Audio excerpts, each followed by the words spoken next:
¿Cómo estamos? Pues ahora vamos a hablar de Napoleón. En muchas ocasiones hemos comentado pues todas las grandezas de este hombre, de que un hombre no solo llena parte de la historia que corresponde al periodo de la vida de las personas, sino también va a tener que ver toda esa situación que se va a iniciar en 1769 y va a finalizar en 1821, sino que supo sobresalir este hombre por sus enormes dotes guerreros de estrategia democrática, administrativa, republicana, legislativa, cultural, educativa, tanto en disciplinas, en cuestiones religiosas, en pensamientos y en cosas esotéricas. Aquí vamos a ir viendo que desde luego que fue un hombre con muchos defectos, con mucha censura histórica, pero también es uno de los personajes que ha sabido a través del tiempo manifestar todos esos dotes que tenía de manipulador, de adulador, de egocéntrico, controlador e intolerante, convenenciero y tal vez iracundo. Una de las cosas que él tenía era que era muy desconfiado. Aquí vamos a ir viendo cómo esas dotes que él tenía, que también eran negativas, como esa ambición, ese nepotismo, entre otras cosas, también él tuvo esa visión estratégica de poderse mantener a través de la historia. Fíjense que ahora no vamos a contar su biografía, eso ya lo hicimos, ya hablamos de él cuando estuvimos platicando acerca de Francia, en lo que todos estos acontecimientos que él emprendía, por los historiadores modernos lo han visualizado, lo han contemplado. ¿Por qué este hombre pasó tantas cosas? Solo sabemos que Napoleón, en toda su parte bélica que él hizo, tanto militar, sin tomar en cuenta sus muchas aportaciones de las creaciones y conceptos en cuestión de la República. Así es que, pues, vamos a comentar un hecho en el que, fíjense, que aparte de lo que él hizo, de toda esa forma tan, se puede decir, tan detallada en la que él manejó todas sus estrategias políticas, militares, también hizo aportaciones a la humanidad. Pero aquí vamos a contar una cosa, aquí vamos a contar un hecho que borró, opacó, eclipsó a todo lo demás.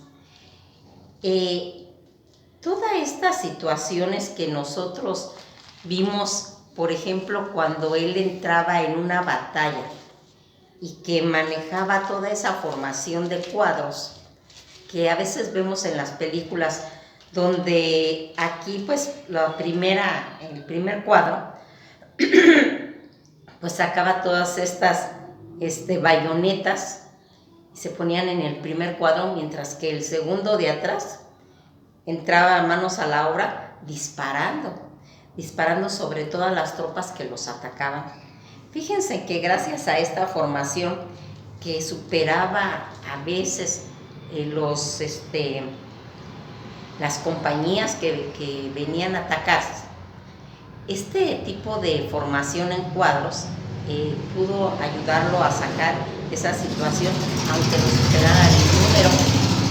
Napoleón y compañía, todos estos guerreros que ellos vencieron, que en esa época eran los más, pues los mejores de la tropa de la época que estaba mencionando, nos referimos a todos los guerreros mamelucos, Esos guerreros mamelucos que tuvieron pues mucho tiempo, más de 700 años sometido sobre los egipcios en una situación precaria, y que entonces aquí va a contarse toda esa historia de ese cabo Napoleón, que no volvió a ser el mismo después de que va a pasar por esta experiencia. Cuando él llega a Egipto, él llevaba bien claro a lo que iba. No nomás iba a pelear con los mamelucos, sino que él llevaba un concepto de traer conocimiento, educación, y un sueño que él tenía. Cuando él llega y vemos este cuadro que les presenté al principio, ¿sí?, donde él llega con sus soldados y les va a decir: soldados, 40 años os contemplan. Esa fue una expresión que él hizo al estar viendo la majestuosidad de esa pirámide gigantesca. Pero lo que no sabían los soldados es lo que él realmente quería hacer, ¿sí? Él quería entrar a dormir a la pirámide donde está el sarcófago rojo, el de los faraones. ¿Por qué esa fijación de querer esto? Dicen que todo empezó cuando en una ocasión él va a leer una obra de Plutarco, y que esta obra de Plutarco va a decir que los grandes líderes de la historia, nos estamos refiriendo a Julio César y Alejandro Magno, habían pernoctado adentro de la pirámide.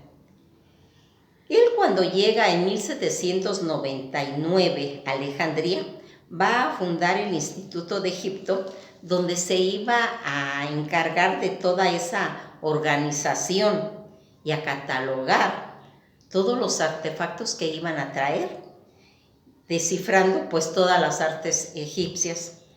Toda esta historia del antiguo Egipto era una de sus fascinaciones. Dicen que Francia se llevó de diferentes,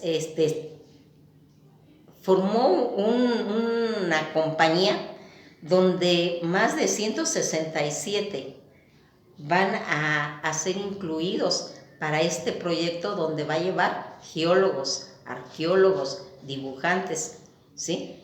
Y va a ir a hacer todo un estudio donde van a dibujar, que por cierto hay un cuadro, un dibujo, donde hablan de la esfinge, pero que tiene cara de mujer mirando al cielo.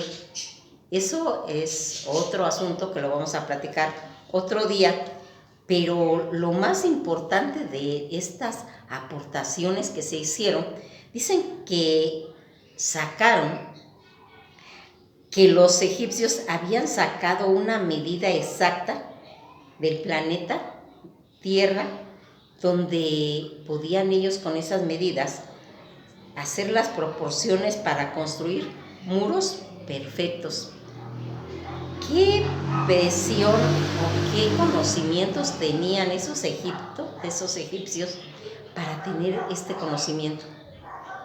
Una de las hipótesis que decían ellos, que la cámara del rey no era una tumba, sino que era un patrón de medidas universales destinados a guardar pues todos los conocimientos importantes del antiguo Egipto. Todo ese sarcófago que después se movió de la posición que estaba, y que va a hacer que se corte ese circuito de la posición original en la que estaba, y en la que va a vivir una experiencia Napoleón, donde va a ir encontrando una situación. Él entra con sus soldados por pasadizos, ¿sí? Y lo van a dejar dormir ahí. Él va a estar 7 horas, pero en esas 7 horas algo pasó, algo aconteció en el que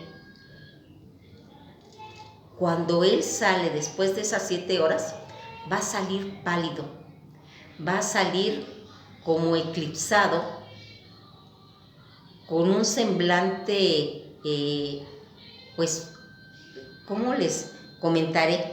Como una especie de haber vivido una experiencia que lo va a sacar a él de toda esa situación. Aunque el gobierno ha modificado la historia y ha pues ido equilibrando situaciones como de no darle mucha importancia, hay situaciones en las que vamos a ir viendo. Aquí vamos a ir encontrando cómo va a sentir las personas o Napoleón en ese momento que entra, que se mete al sarcófago rojo, que siente esa sensación que cuando él sabe no quiere comentarles, inclusive les dice no lo entenderían. Vamos a explicar bien esa frase.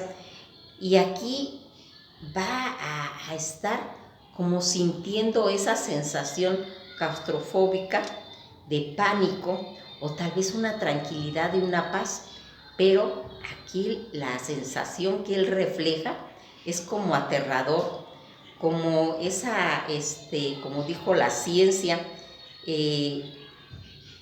cuando analiza la conducta de él, simplemente él estuvo consigo mismo, sintió ese pánico que después ya no quiso comentar él. Aquí lo han platicado pues muchas órdenes, los masones, los templarios, y dicen que el entrar a ese sarcófago, a esa pirámide, despierta la conciencia que tiene la habilidad de todas esas piedras, todos esos receptáculos de energía, todos esos megalíticos en los templos, donde toda esa energía no es ni buena ni mala. Todas esas situaciones donde se van a ir forjando las leyendas. Aquí van a ir enfrentándose con el yo personal, donde se va a ver, inclusive muchos han referido que estuvieron en contacto con la geometría sagrada, donde vieron a gente etérea, donde vieron a sacerdotes. Toda esta situación que nosotros vamos a ir mencionando a través de la experiencia que va a tener Napoleón, que después de que él estuvo en esta tumba, ya no fue el mismo. ¿Qué es lo que le pasó realmente? ¿Qué es lo que sintió él? Dicen que fue una especie como de iniciación, porque la pirámide viene siendo una máquina donde a la persona la lleva a estados alterados de conciencia y lo mantiene en todos sus planos pues sutiles. Todo esto son lugares como de espejo, donde van a vislumbrar pensamientos.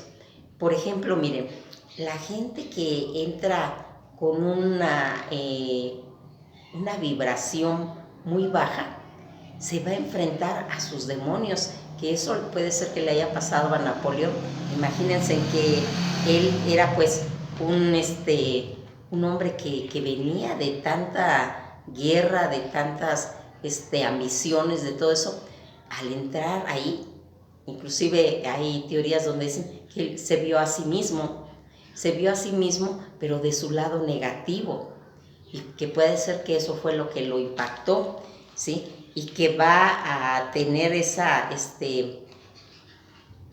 someterlos a ese tipo de energía, donde va a desarmonizar a la gente que entra en ese estado, y a la que no, pues lo eleva. Y ahí es donde van a ver pues mantras sutiles, mantras muy sencillos, pero hermosos. Es cada persona lo que lleva, qué es lo que puede haber sido, qué es lo que vio él.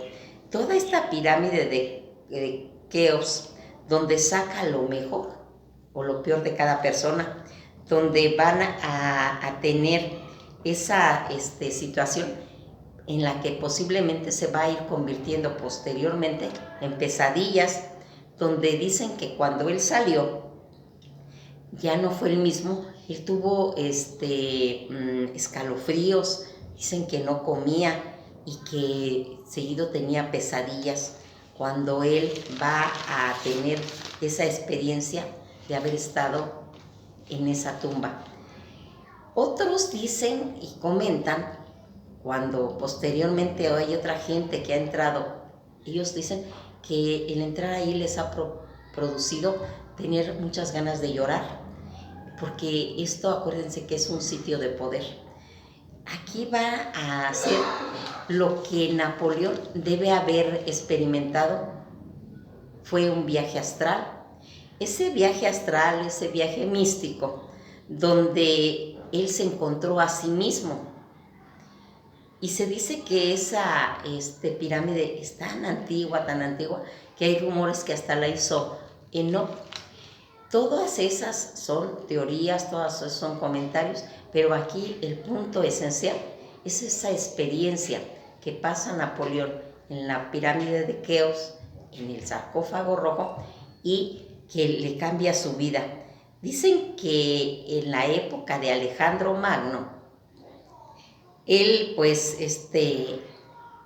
venía con todo ese retroalimentación histórica que venía desde Julio César, que fue otro de los que entraron, porque fue Julio César, Alejandro Magno y Napoleón los que dejaron esas experiencias que hasta la fecha todavía no se sabe qué dijo, porque ni siquiera el día de su muerte lo dijo ni a sus biógrafos, ¿sí? Todo esto puede haber sido propiciado por esa oscuridad o ese aislamiento sensorial que lleva en esa absoluta actividad en la que va a despertar pues la glándula pineal y que va a originar que tenga toda esa situación hormonal que va a proyectarse y que va a dejar este tipo de experiencias. Dicen que aquí se puede ver cosas que no son normales, que en un estado normal no se vería y que sin embargo esa cámara tiene ese poder. Vamos a irnos dando cuenta cómo la esfinge va a estar al lado de la pirámide, en la que en otra ocasión vamos a comentar, porque esa está dirigida a Orión, ¿sí? Y en esa época había la constelación de Leo. Esto lo vamos a platicar más adelante, donde podamos encontrar pues una respuesta, porque aquí lo que se trata es de que nosotros nos vayamos dando cuenta de qué es lo que ha estado pasando, qué pasa cuando los estados sensoriales se retroalimentan por las condiciones, por el frío, por la oscuridad, por ese peso de tanta roca, qué efectos va haciendo.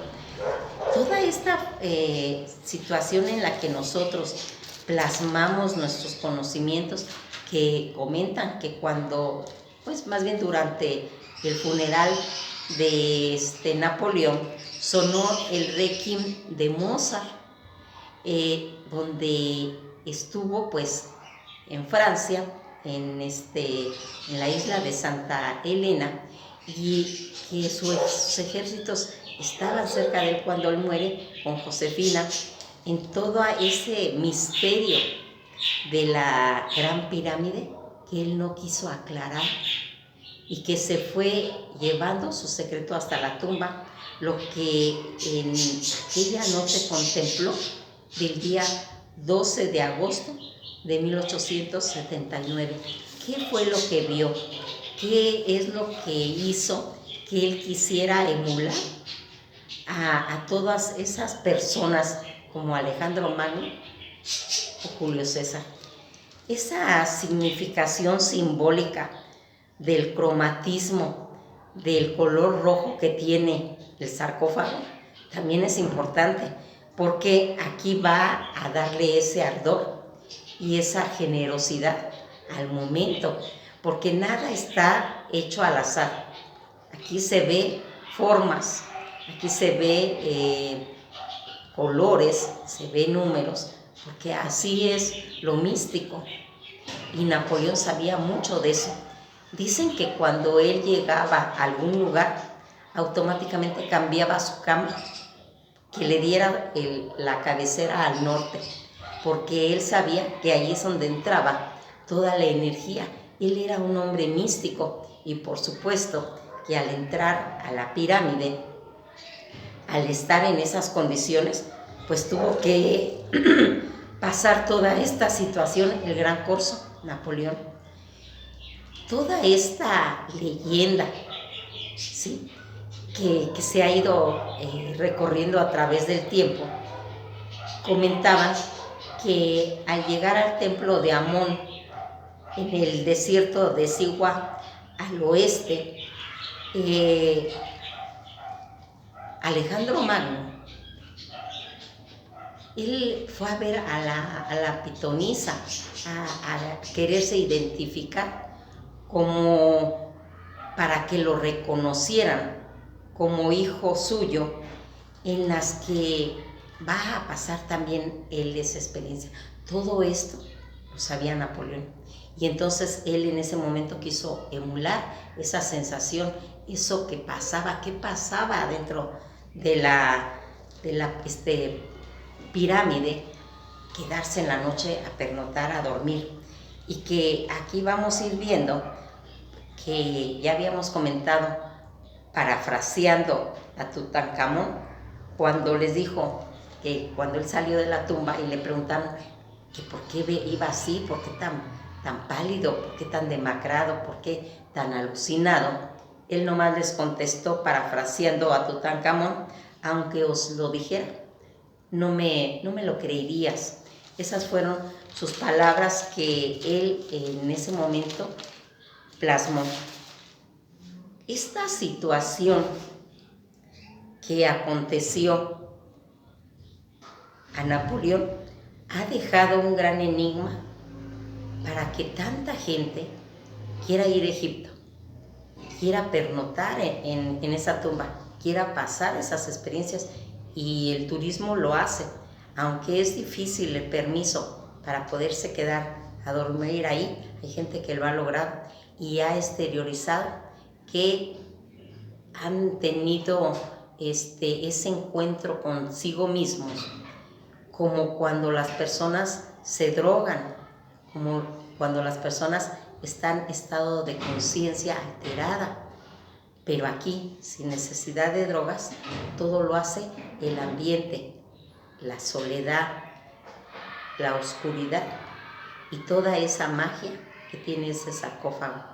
Hay que nutrirnos más de esta información.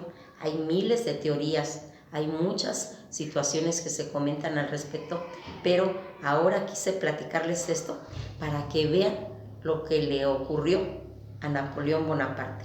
Que pasen un buen día y esto ha sido todo por hoy.